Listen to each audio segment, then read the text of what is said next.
listening, I can see Chet and David Benavides, Chet Minton and David Benavides there at Chet's booth, and some other folks. And of course, the beautiful entryway that Scott Legault and the team always set up every year. One of the things that Rising Phoenix does so well is a bit of visual production, I guess, Yes.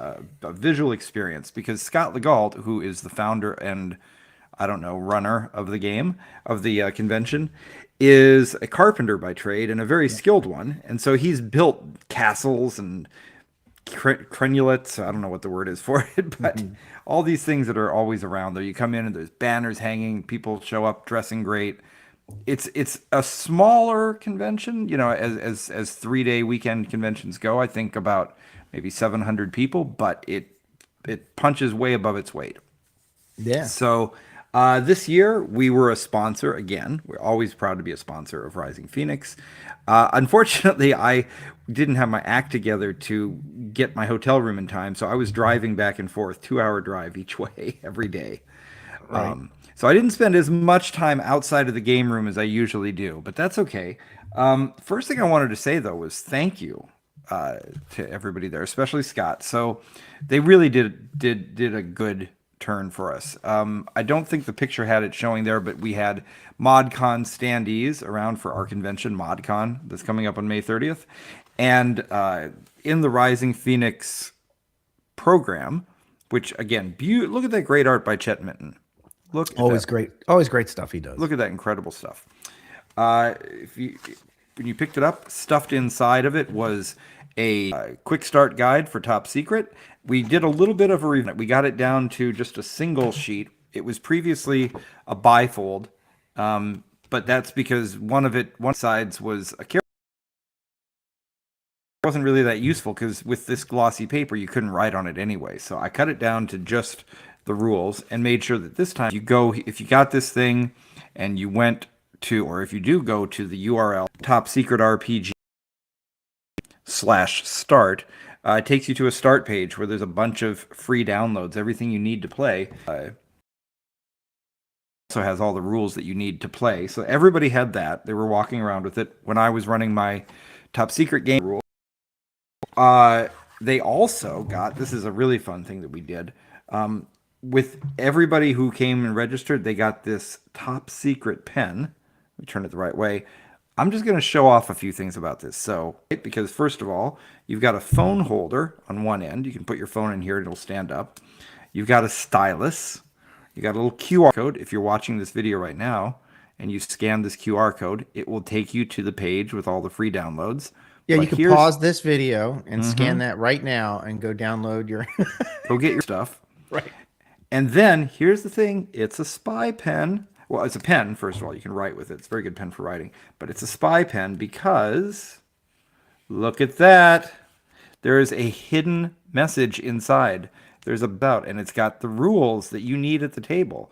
How do I do an attribute roll? What's burst and blowback? How do I do perception, opposed rolls?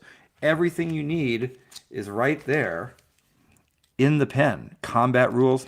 Have you ever had a pen that was a game? Now, well, AT&T says you will. Hey, wait a minute. Oh, if we could enter our own contest, we could win the micro game contest. It would be great, but we do not enter our own contests. All right, so that's that.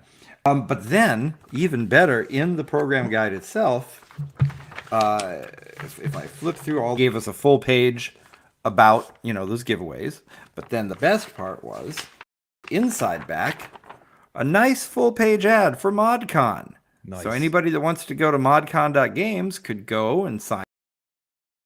So, Scott, thank you so much for doing all of that for us. Yeah, Really appreciate it.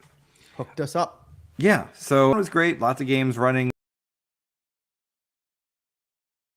Bunch of Top Secret.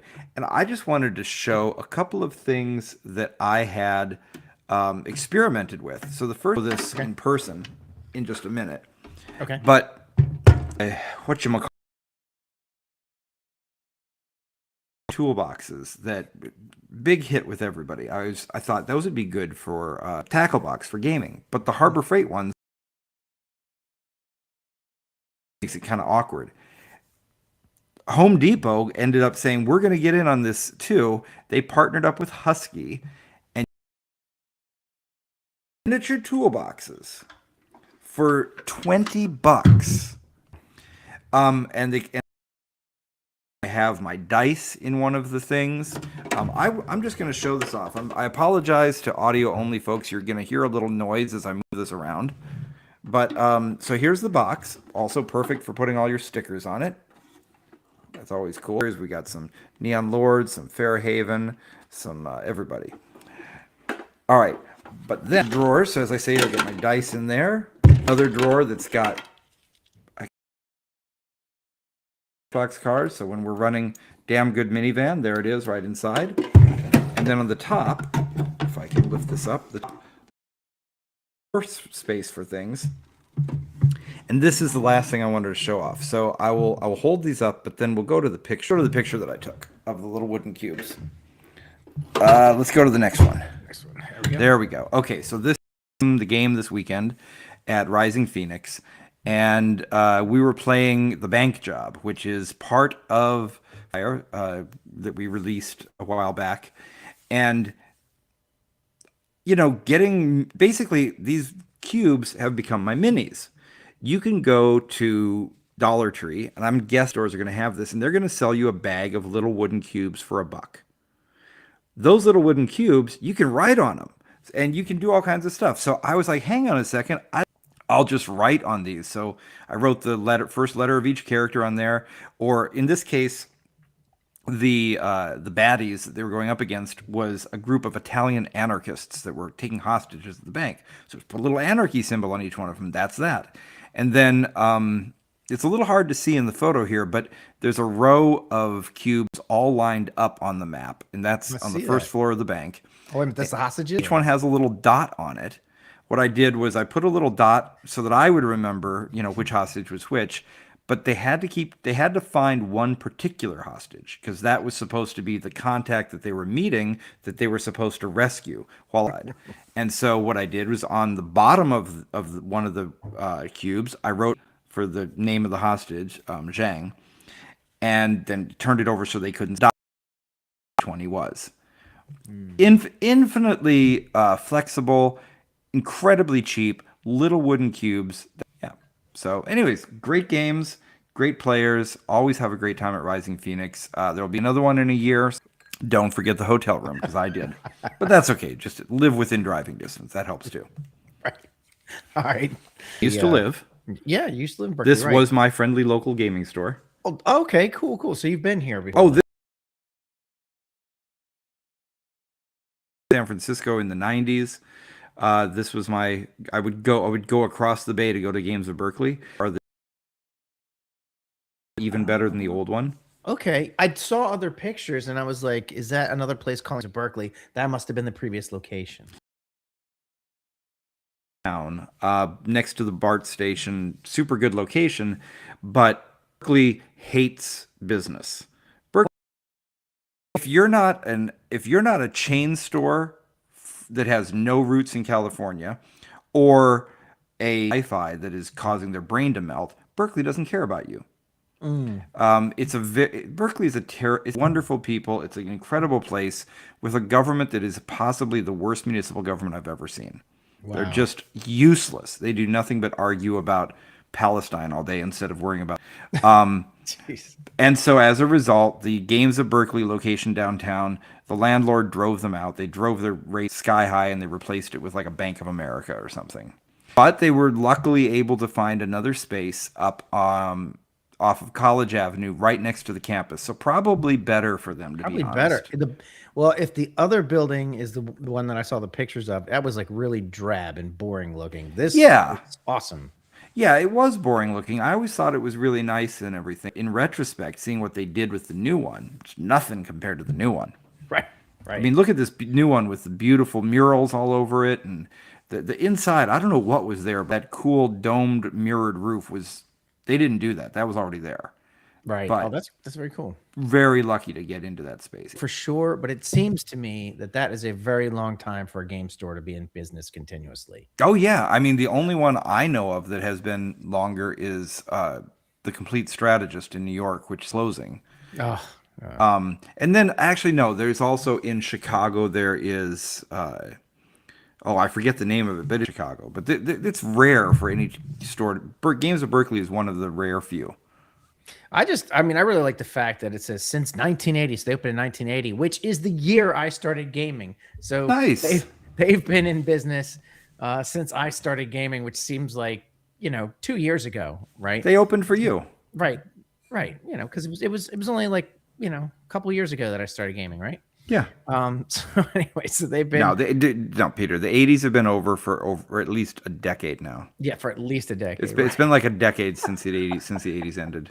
You know. So the place was found by a guy named Don Reentz, Reents. I don't know how you say that. Reentz. The shop was eventually passed to his family. It is now owned by a guy named Eric Bigglestone, which is a cool name. That's a good name. Eric Bigglestone. Sounds like a dwarf. I mean, like a fantasy dwarf. Right. And he wears he said he literally wears an evil overlord smock. He does. That's true. I don't know him as a friend, but I know who he is. He said they said he bought it back in 2013 and runs it with a couple other people. And one of the comments here was, unlike the dusty hidey holes of typical game shops, this space is open, inclusive, and vibrant, featuring a massive back room where people gather to paint miniatures, trade cards, and roll dice. That's back here. If you're looking on the screen, it's the lower right. Yeah. Now, I will say the back room's not quite as cheery as it looks in the photos. It's still a back room, you know. Right. You get enough smelly nerds with their Doritos back there, and you're gonna know. Right. But it's still an awesome big space. Yeah. And now, the whole place, it looks really open in those things. And I guess it does feel open when you get in there, but they avoided feeling like some sort of big box store or something. I mean, it's still got a intimate vibe. Yeah. Well, I mean, this store looks like it's got a lot of character to it. So I like that. Mm-hmm. And it said, they said that 75% of their players are millennials or Gen Z. That's which awesome. I think is great because that's what we need in the industry, right? We need the younger crowd to continue to play games instead of just right. folk. You got to get them into the pipeline. Yeah, well, and that's where it was probably brilliant for them to move closer to campus, because now Berkeley students can walk literally 2 blocks and go to the store, whereas before they would have had to go all the way downtown. Yeah. So anyway, it's a cool store. Just thought I'd point it out. It came up in one of the news articles. I thought it was worth talking about. Mm-hmm. Yeah, the thing about it is that anytime you go in there, every single person who works there is a gamer. They're all weirdos in the best possible way. They want to talk about games. They want to play games. They host a lot of events. And I think, the question was, how did they stick around for 46 years? By really, really being passionate about what their store is, and having their act together really well, which is difficult. Yeah, and it sounds like, at least for the first good chunk of it, it was a family business that stayed within the family up until that matters 2013, and that can, it can really matter, because the vision stays the same because if it goes from family member to family member. That generally, not always, but generally tends to be the case, because family, at least business wise, tend to respect each other for the most part.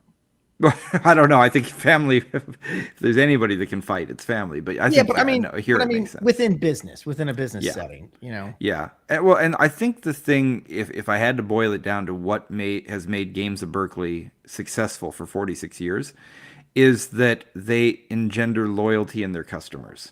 Okay. People go to Games of Berkeley even when it would be cheaper and faster to buy something on Amazon. They specifically go there because it's a local institution. They love the place. It's not only for hardcore gamers. There's a lot of stuff for family games and casual stuff there too. So the whole community, I think, really rallies around it. Right. That's cool. Very, very cool. All right. Let's go to the next one. And this one you were very excited about when I found this one. I'm so excited. I don't know how I missed this. Of the back room. Sorry. Oh, hold on. Let's look at the back room. Okay. I want to see that picture for a second. Okay. You know what? I think they've expanded the back room since I was living in Berkeley, because that looks bigger and better. Okay. So. That could also be the last location for all I know. No, the last location had their gaming room in the basement, and it was truly a dungeon. Yeah. Okay. So, All right. okay. All right. So All here right. we go. All right. I don't know how I missed this. Ring of Fire is one of my favorite book series, and now it's an RPG. This is amazing. Yeah. Okay. I'm going to contain my excitement here for a second, but for anybody who doesn't know the book series already, I'll give you the quick overview of it. It started with a single book called 1632, and it's expanded into a series with I don't even know how many books at this point. It's called the Ring of Fire series because the inciting event at the beginning of the whole series is a small town in West Virginia, and this is early 21st century.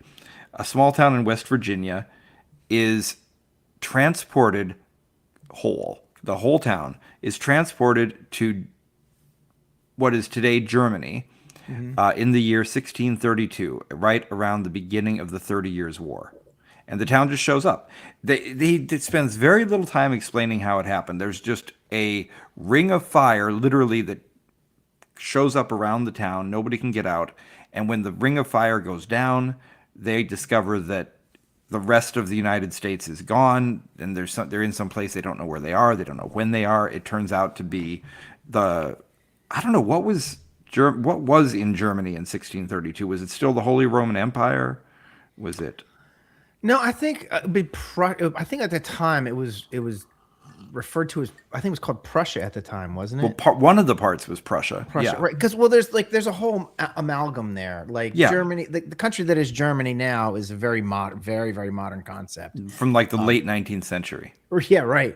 So there was Prussia and Austria and Bavaria, yeah, but that's right. Bavaria, which is just an area of Germany now, was its own like right. So area. And whatever it was at the time. yeah, But what's so fun about it? And by the way, I'm 99% certain that's a Larry Elmore painting on the cover of the probably book there. I mean, who better to do a Ring of Fire than Larry Elmore? I that mean, would be cool. especially because it's sort of set in West Virginia, which is kind of like Tennessee, I guess, where he lives. So he understands the whole thing. But it's also set in Renaissance period or whatever you call the 17th century. So, anyways, what happens is the town is there. They have to figure out what to do, and a lot of it is just the fun of thinking what would actually happen if modern Americans showed up in this year, because the simple answer that people who haven't thought about it much is their advanced technology and knowledge is going to make them superior. Mm-mm. No, because if you think about it, I don't know how to make a TV. Mm-mm. I don't know how I couldn't build a car from scratch. I mean, I could drive the car that already exists, but I couldn't build you a new one. And so the people who do have some skills manage to exploit them. And at some point, they start doing certain things like figuring out how to build an airplane and stuff. But Right. none of it really has the huge imbalancing effect that you would think it would, because the gas runs out. They only have enough fuel for a little while. Yeah, The and where the hell are electricity, they going to get any more of that? I mean, seriously. yeah. And what are you going to do with all of the electrical appliances? They're not going to do anything. No. They don't have, so. And the other big one is now they have to figure out how to work within the diplomacy and the statecraft and the war that's going on all around them. Now, hey, Jason, not only that, look, not only that, Mm-hmm. but so they would have the advantages of being probably bigger, like body wise, and healthier than people in that time at that time, until well, hold on, until they start starving and shit, because I'm just saying, because most of the people in that time, a lot of your peasants and stuff like that, your serfs or whatever, people were very hungry a lot. It was very common for people in that age to be hungry in villages. Only a certain handful of people. That the disparity between rich and poor was way bigger than it is now. However, that would level out really fast because Okay, I'm listening. that would level out super fast because as these people don't know really how to farm properly. Now they are from West Virginia, so they probably know how to grow some stuff, but modern day people don't really know how to farm like they used to, especially if they're in a town. Oh right? yeah, 'Cause yeah, these yeah. are your town people, not your farmers. And you could, your tradesmen could figure out rigging up some, electricity and some things, but we're not used to going without. They are. So Right, we're in right. their environment. So yeah, Well, we might so start out with a tiny bit of an the advantage, but it would level out pretty fast. the nutritional size thing, you're right for I think a bit of an earlier time. By the time you get to the 17th century, that has shifted a bit, and Peter has just disappeared completely. I wonder if we're still streaming. Okay, he's back. Yeah, Peter, you're back, right? I don't know. You were transported to we all 1632. How were. I was had to it? put everybody back in the room. All right. Anyway, Okay. I Okay, don't. cool, cool, cool. But yeah, I'm not a historian. I can't say exactly what it was like, but I do know, for example, that one of the main characters in the series is, oh my gosh, is it Gustav? Who was the king of Sweden at the time? I think it was Gustav. No idea. Hold on. I'm gonna find out while we talk because let's see. King Gustav. Let's Well, just try and I that would one also out. say that the modern people would have a hard time finding like food that they liked because you're talking about a it's in Germany, right? Hmm. B it's 1632, so they're gonna have to eat all this stuff that they're like what they're not used to, Right. Okay, and here we go. It's Gustavus Adolphus. That okay, was hey, it. good guess, good Um, start, yeah. so Gustavus Adolphus, who historically was about 6'5". Oh I mean, Jesus! I All mean, right, also even if you go back to the Russian czars, Peter the Great was 6'9". And jeez, these aren't exaggerations, from later right, because we have their skeletons. We can right. measure them. They've been measured. They were that big. So yeah, you got big people back then. And also as far as the income disparity, it is actually worse in America today than it was in Europe in the 17th century. It's way worse here now than it was then. It's just, but anyways, that's irrelevant. The point is that the the people who show up there, the one thing that actually becomes their most valuable item that they keep secret from everybody else. Do you want to take a guess at what the biggest secret they have that they might keep away from people is? You're Well, from the 21st century going back to the 17th century. well, if it was me, the one thing I would friggin' hide and not let anyone see or find out about ever would be my magic potion of antibiotics.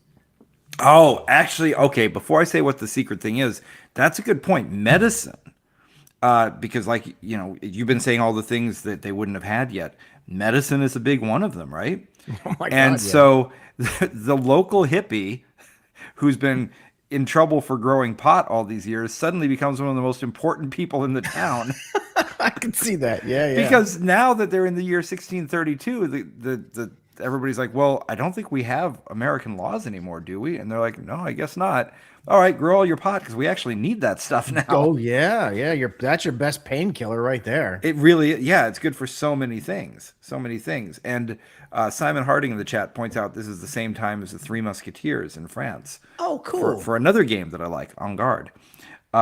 So yeah, the thing that becomes the most important resource that the future people have is the public library Oh yeah, that makes sense. Right, because they have all the history books. They know right, what's going to happen. right, right. Although, of course, now that they are there, the history changes. So these books, they cover so much time. There's over 30 books apparently and anthologies. And if you look for the reading order, like, in what order am I supposed to read the books? There's actually arguments about it. Right. It's and that's why I haven't read all 30 because at a certain point I'm like, hold on, I'm trying to follow this story and it's going in crazy directions. Mm. Because here's the other thing: the Eric Flint, who started these and wrote the first book, really became the editor rather than the person writing all of them. So he would bring other writers in. Okay. I don't. Eric Flint passed away a few years back, 2022. Um, I don't remember if he was officially a historian, as in, has his degree in it, but he was certainly a history fan. And a lot of historians were involved in writing these books. So in many ways, the books are alternate histories written by serious historians who would think, what would happen? What if? Right, right. Well, what would it? Yeah, exactly. But to get to the game. Yeah. So Steve Jackson, which to this day, I don't know how they do it, how do they put out so much stuff? I never go to conventions and see it everywhere. I don't know people that have all of it, but people back it, they play it. And GURPS, which has been around since the 1980s, is up to the fourth edition and still going strong. It's the generic universal role playing system, which is something that's completely out of favor now. Nobody's making generic role playing systems anymore, but GURPS is. Yeah. So yeah, if you know how to play GURPS, or if you want to learn how to play GURPS, they now have an official Ring of Fire book. They collaborated directly with Baen Books, who are the publishers of Ring of Fire books. It's edited and adapted by the veteran GURPS author William H. Stoddard for the fourth edition. Oh, and it says here that it is art by Larry Elmore. Oh, okay. Good Launching call. soon on Backer Kit. An interesting little side note on this. Although Steve Jackson, even in their own forums, said, nope, this is the first time anybody's ever done this. Turns out there is one other book that was put out about 22 years ago, back in 2004. Sounds like immediately after the books first were written, called Eric Flint's 1632 Resource Guide and Role Playing Game.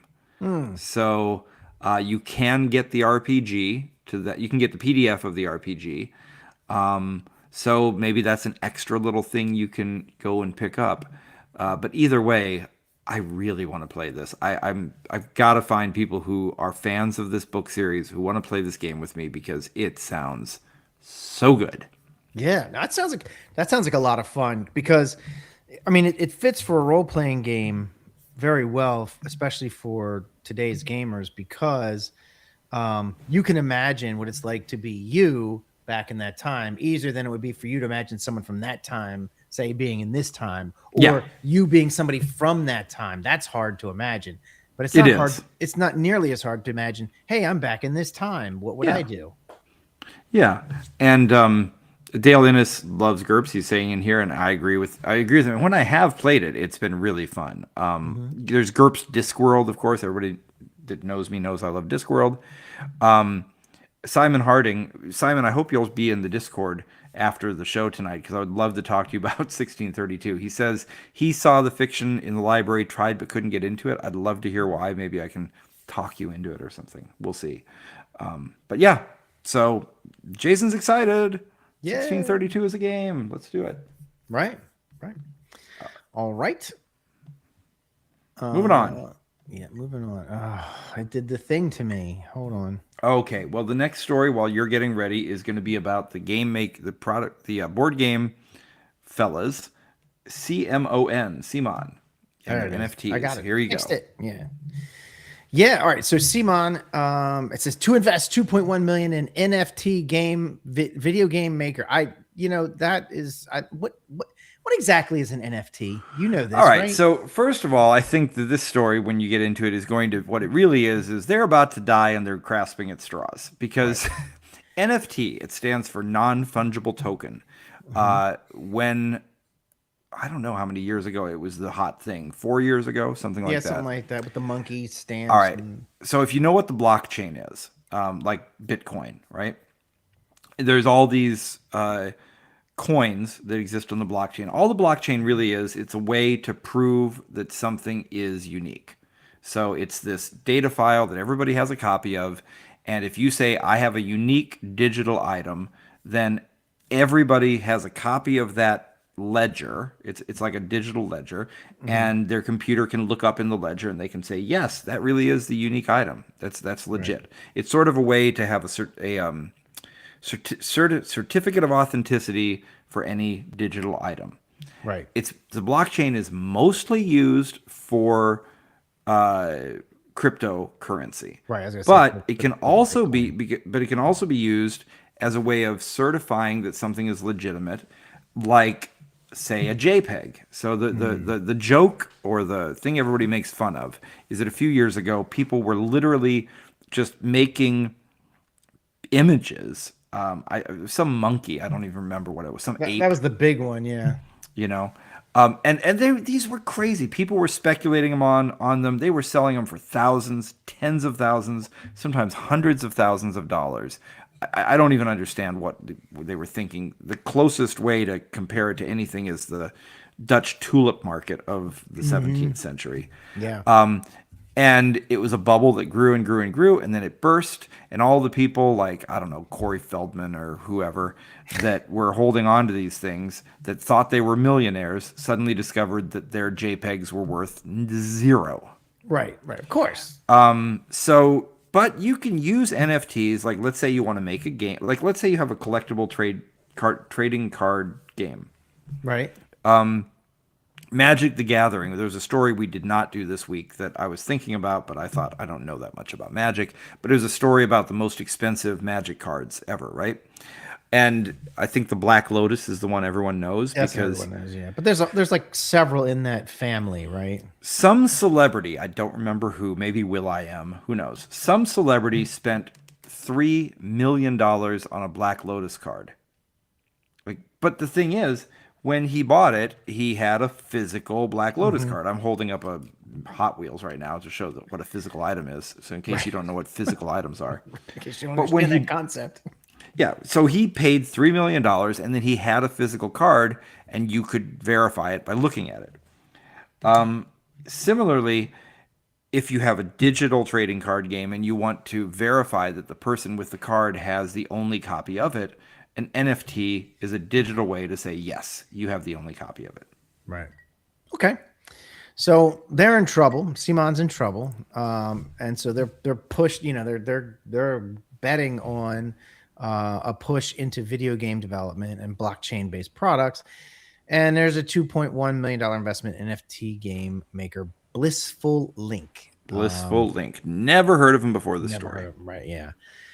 So I got a picture up here of Zombicide. That is like sort of like their CMON's biggest, like, Well, it's it was the biggest thing that people know about. Of course, they sold that and they sold like everything. I don't know. They've been selling everything. Yeah. Um, Asmodee, I think, bought up most of their stuff. Yes, Asmodee got that. They also got Blood Rage, Rising Sun. Oh no, I'm sorry. Yeah. Blood Rage, Rising Sun, and Ankh.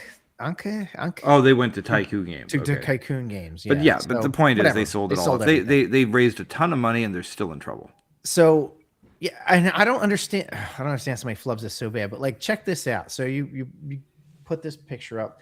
This is I'm not sure what all these symbols are, but Well, they're I different can symbols tell for you. what they make. So Or what how- you're showing right now is a little chart that comes from the CMON website itself. This is their own official thing showing all the crowdfunding campaigns that they have out there right now, things people have already paid for. Oh, I get it. Okay. And those little icons at the top, I don't know what they mean. I think on the far left, we see a brain. On the far right, we see a little truck delivering things. Right. So I guess those are all the stages of development, some thinking about it, to the art, to the God knows what else. Right. And so you can see how far along they are and when they're ultimately going to deliver. So they have stuff that goes way out. That's And there's, what is there, like 8 games there? 7 games? yeah. So I mean, what this looks like to me, again, I don't work for the company, so I don't know. But looking at this makes me think that they just spread themselves way too thin, way too fast. Like They kind of just did the tried to, thing like, where, magazine publishers used to get in trouble like this in the past. They would do something where they would say, if you give us $200 right now, you have a lifetime subscription to the magazine. oh, right. And so it would look great. You have all this money up front. And the same thing here. They have all this money from the Kickstarters up front, but then they're responsible for delivering that. And they don't have any more money coming in. They just have the money they got at the beginning. Right. And of course they burn through it because I don't even poor understand how planning. somebody spends the kind of money they spend. I mean, when we talk about how much money they lost last year, woo. Well, I could tell you as a project manager, right, for a living, I could tell you places where project managers make mistakes, right? Okay. So some of them are not having proper deadlines. So deadlines are Yep. essential to success. If you don't have deadlines, then nothing You're ever dead. gets done. You're dead, right? Yeah, it literally is a deadline for a business. So that'll hit you really hard. And as we all know, time, the phrase "time is money." Well, that's totally true, because if you're paying people every hour you extend your thing is money going out to people's salaries. So Mhm. if you let something run a long time, you're paying a ton of money in labor. And I don't, a lot of people don't realize, and it's hard for me to understand how people don't realize, but I mean, I guess because I've just been in business so long, labor is your number one expense in everything you do. So like Yeah. you can be building something that's very expensive, and I'm gonna make a bet that 99 times out of 100, labor was your number one cost. It almost always is. Because you're paying people per hour, and that shit adds up, especially if you have a lot of people. And with all these projects they got going on, they've got tons of people working. So I'm going to say that that's where their biggest problem lies, is probably not managing their budgets and their timelines properly, and just Yeah, letting things that makes overrun. sense. So they've gotten themselves into this kind of trouble where they've lost, oh my gosh, how much did they lose last year? Do you have the number? No, sorry, that's a different No. one. 3 million in 2024. 3 million in 2024. So that before all the stuff went down, the tariffs and everything Wait, else, they here we lost go. 3 million. Annual losses in 2025 reached almost 20 million. $20 million. God. How do you lose $20 million as a board game company? How do you even make $20 million as a board game company? Well, they made 40 million in Kickstarter. Yeah, but so they're up against it. Yeah. Yeah. And so when you're up against it, you do some Hail Mary passes, and it looks like they're even listed on the Hong Kong Stock Exchange. Oh, wow. And so yeah, they're doing some Hail Mary passes now.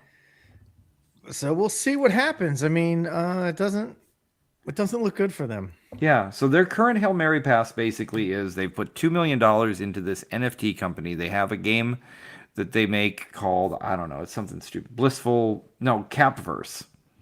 I took a look at Capverse. I felt like I was about to get 500 different computer viruses just going to their website. Right. It was the scammiest looking NFT bro crap I've ever seen. It was absolute garbage. If you ever played a mobile game that's got some pay to play elements in it and you felt it was a little scammy, make that exponentially bigger. Give it a 10x. Add I don't know 100x to it. It was horrifying. It was just looked like, hey, bro. I just feel like the people doing this say bro in every sentence 3 times. Hey, bro, get my NFT blockchain. Are you investing in my pyramid scheme, bro? Right. Yeah, it's horrible. So I don't know. Are they going to make any money off of this? I doubt it. It's way too late to be getting into NFTs. That scam was over. Even, I won't say who. It Right. got avoided, isn't doing that anymore. So, Yeah. I mean, they had an independent auditor who said they don't have the resources to stay in business. They've got huge losses. They've got liabilities of another $4 million, contract liabilities of another $8 million.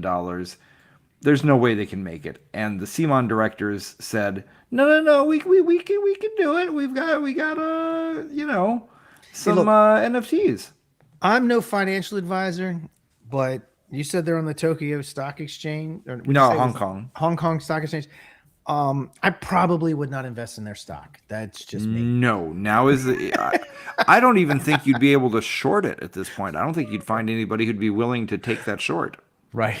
So yeah. So anyway, that's CMON. I think we're probably looking at CMON RIP. Yeah. So if you've got any, if you have a chance to get any CMON merchandise, some branded stuff, stock up on it and get ready to put it on eBay in a few years. Yeah. All right. So it looks like you got some toolkit. Oh yeah. So this is the final story. I saw this in one of the gaming groups on Facebook that I sometimes peek in on when I want to really punish myself. And there was a guy in there who makes a thing I'd never heard of before called the AD&D Toolkit. It's slick. It is sweet. I am all right. really into this. So it's kind of like, imagine if D&D Beyond existed for first edition AD&D. That's Okay. kind of what this guy has done. He has, and I don't know the name of the person who develops it. I had it. I'm sorry. If you're listening, I forgot. Maybe we should have you come on sometime. Yeah. What I really liked was, the reason I heard about this was he put a post up in one of the groups saying, hey, I developed this thing. It's free to use, which already, wow. And to keep it free, I'm not spending a lot of money on artwork, so I have to make do best I can. What I'm missing, and he said, I don't know if I have it here in the statement, but he said very clearly, I'm not going to use AI art. I'm not going to do that scammy thing where somebody says like, I have to use AI art because I can't afford to pay artists. Oh, poor me, right? Right. Instead, he said, no, you know what? I'm not going to do that. That's lame. So he went up saying, does anybody want to help out? Are there any artists that would like to do this? I'd really like to have some old school hand drawn pen and pencil drawings.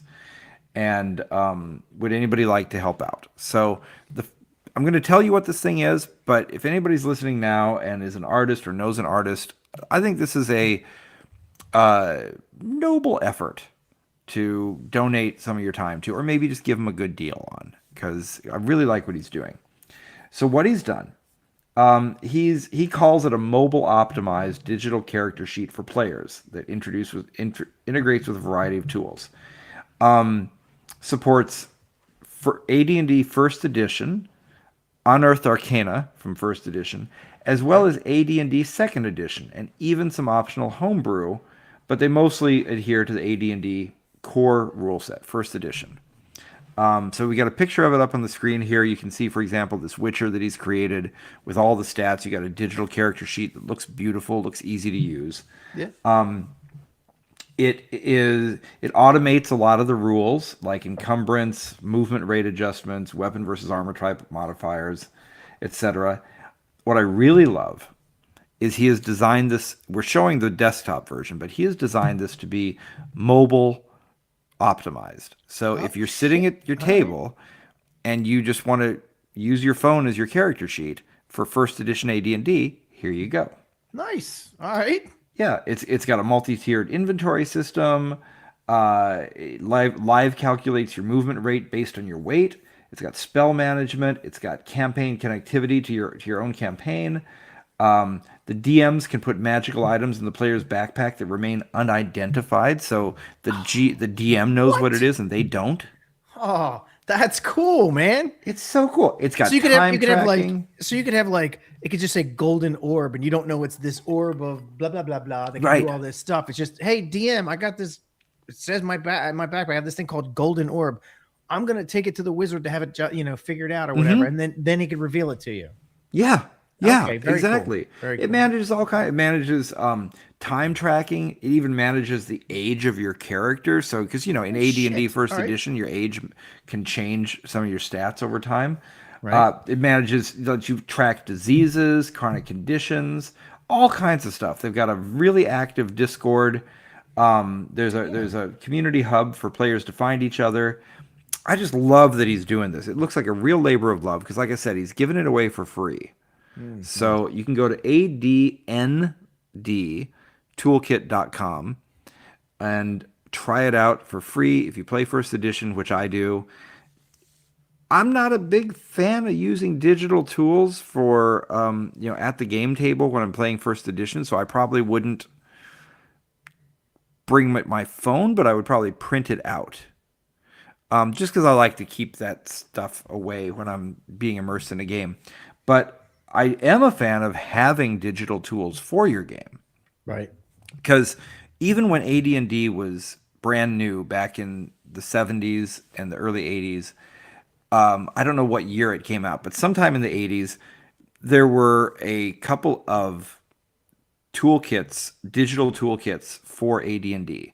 It was called the Dungeon Master's Assistant. There was Volume 1, which was, I think, characters, and Volume 2, which was Monsters and Treasure. I have both of them in the box.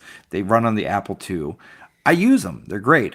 I'd probably be better off with something like this that was a bit more modern. So I'm all in on this. I think it's great. I think people should help out, and definitely go to adndtoolkit.com, and it's free. Yeah, very cool. One thing, like talking about, you were talking about like artists using, using AI because they can't afford an artist or whatever, right? There are other options. You don't have to default to that. Like, for example, there's this one guy on Patreon that I follow, and I'm thinking about jumping into it just for like some of the stuff that I'm doing for like convention work and stuff like that. What he does is he has a Patreon, and he's not the only one. There's a lot of people who do this kind of stuff. Dyson does this as well. Has a Patreon where Dyson Logos. Dyson Logos, yeah. They have a level where you can use their art in commercial work. Now, mind you, you don't own it. I mean, you own it for your work, but so you can legally put it in your work. That's why they have this level. Okay. You're not the only one that owns it though, so it's not exclusive. It's not exclusive, but you can use it. But Yeah, you I mean, can it's totally like stock use it. art. It's like stock Right, art. it's like stock art, and it's totally legit and everything. And their art, and the art is fantastic. Like Dyson Logos has maps that you can publish. You can publish his maps in your work. So they don't come with write-ups, but that's the cool thing, because you could download one of his maps, do a write-up, turn it into a whole dungeon or whatever, and then release that as a module. And you're doing everything above board and legal, exactly how he, how he wants it, how the artist wants it. Yep. And you're supporting that artist. And so there are a lot of ways to get art. You don't, you And- don't and, you know, have to default to using some tool that the community's not into. And depending on what your genre is or what you're doing, there's a lot of different ways to approach that too. If you look at indie games, so many indie game makers don't have the money for doing tons of original illustrations. So what they'll do is there's a thing called photo bashing, where you take photographs and you kind of put them together in Photoshop and put some filters on them and do some fun stuff, or just cutting things up and Xeroxing them and playing with them.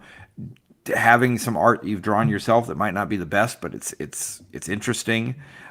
This is what people have done for, I hate to say it, decades. Yeah.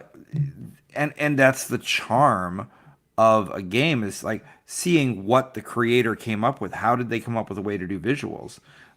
So in our new book, which I guess we should say that is actually going out to everybody tomorrow, in the top secret Tradecraft manual, all the art in that, we didn't have the money to hire. It's a 300-page book. Yeah, we just don't have the budget to hire I'm someone to over do art for 300 pages. Yeah, I'm overstating. 268 pages, rounding up.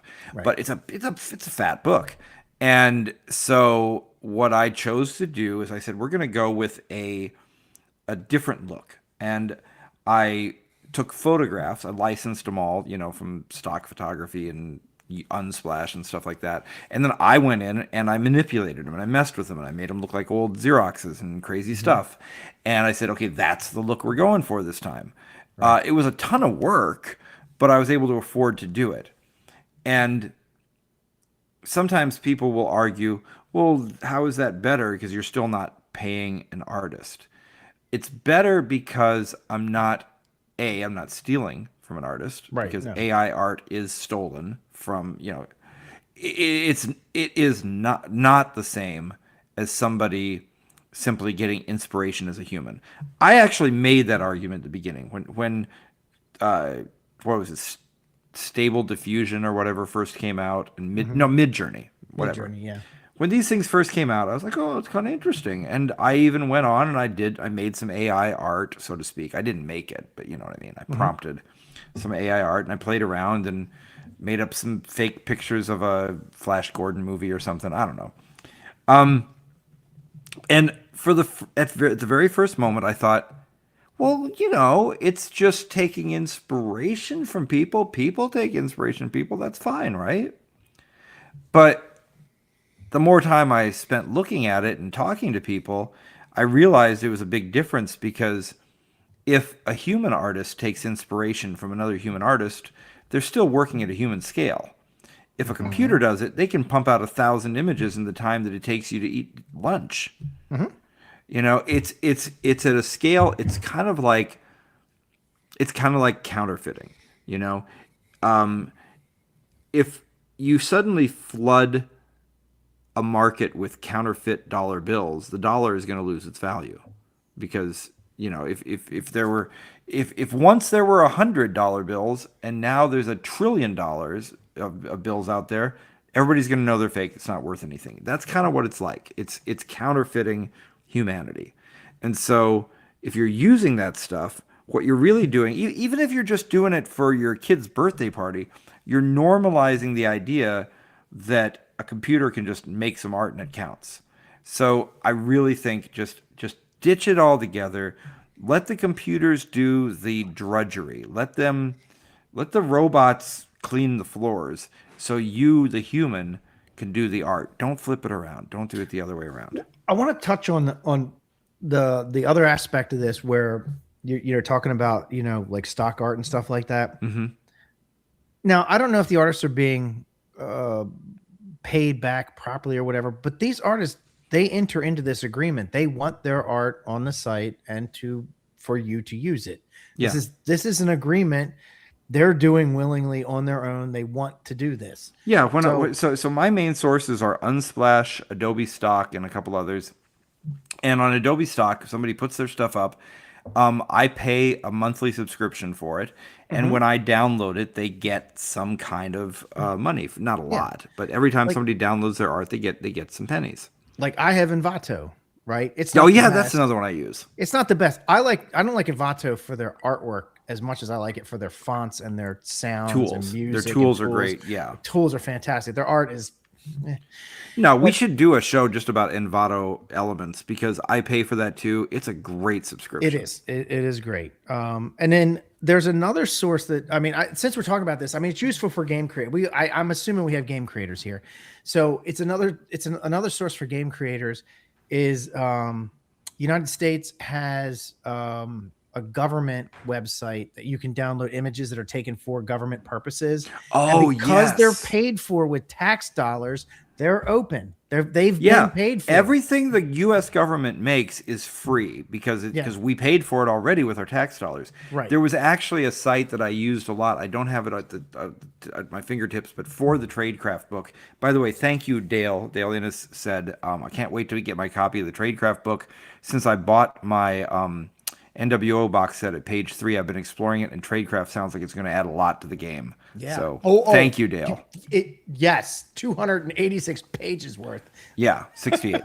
Oh, sorry, 68. Yeah, but so one of the sources that was so useful for this, there is one that's operated by the Department of Defense, and it's photos from military exercises and training and all that kind of stuff. Awesome. And the search function is so good. Every time I wanted to see, like if I needed some hand-to-hand combat, I had like suddenly hundreds of photos of soldiers practicing hand-to-hand combat. I was even looking for lock picking, and they were showing how they did that.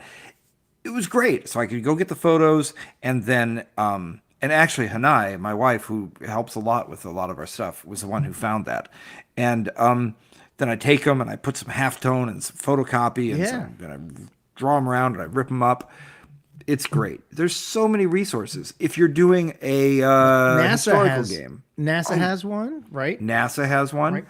Right. There's also, I think the site's called like oldbooks.com or something like that, rare books, whatever, where they just scan old books and things that are 100 years old, so it's all public domain. There is so many resources out there to get imagery and then just be creative and do stuff with it. Right. There's so many ways to do it. If you use an AI and just prompt it to be like, show me a warrior fighting a dragon, you know what? Everybody can do that. Literally anybody can type that in, and it's going to look the same. It's going to be boring. It's going to be generic. You're going to be doing something anybody else could do. All it's going to do if you use that is going to make you look like a loser who didn't put in the work. Yeah. So, and again, you have alternatives. So many alternatives. Like you just have to be a little creative and do a little legwork. It's no problem. Yeah, Anyone can do it. you're making a game. You're doing this for fun. The odds of you doing this as your day job and making $200,000 a year on it are pretty low. Yeah. Unless your name is Kelsey, right? Right. Well, good job, Kelsey. She put in the work. Oh, But, no. This is not a bag on her. She did great. No, I know. But the point is, if you're making these things, experience the joy, have fun with it, do it. You're not trying to optimize and go for maximum efficiency and blah blah blah. Just come on. This is supposed to be fun. Don't get somebody else to write your book. Don't get somebody else to do the art for your book. Do it yourself. Don't let a machine do it for you. You jerk. All right, I think that's our show, I man. guess it is. Boy, it's one of these days I'm going to have to learn how to have an opinion. Yeah. I got to stand up for what I think. Stop being such a pushover. I know. Such a wet, with a wet blanket. I'm a noodle. Bend every way I want to go. All right. Well, listen. ModCon is coming up on May 30th. It's going to be great. It's in Northampton. I'm going up to Northampton tomorrow to do some flyering and to yell at people and to make them go. It's going to be all modern games. We've got a bunch of games running already. Going to have a great time. Right. Come on up and go to that. Right. We're still sign up for games. We've decided to just keep that open almost up until the end. You can still bring games in, sign up buy your tickets. Everything's, sign up for games now. Everything's open. It's the Wild West, man. It's going to be fun. All right. Yeah. Come on over to the Discord and hang out with us after this. If you're a Patreon subscriber, you've got the link. And if you're not one, it's free this month for another 3 days. Another 3 days. Yeah. Trust me, everything's free. You can download everything we have, but at the end of this month, that goes away. So get it while it's hot. Yeah. And I want to remind everybody that the first Friday of every May, which happens this year on May 1st, is No Pants Day. That is official. I don't know who made it official, but Friday, May 1st is No Pants Day. So I don't want to see any of you wearing pants on May 1st. Remember, No Pants Day is May 1st. Boy, I'm glad I have off this Friday. All right, y'all. See you over in the Discord, and here on the show. We'll see you next week.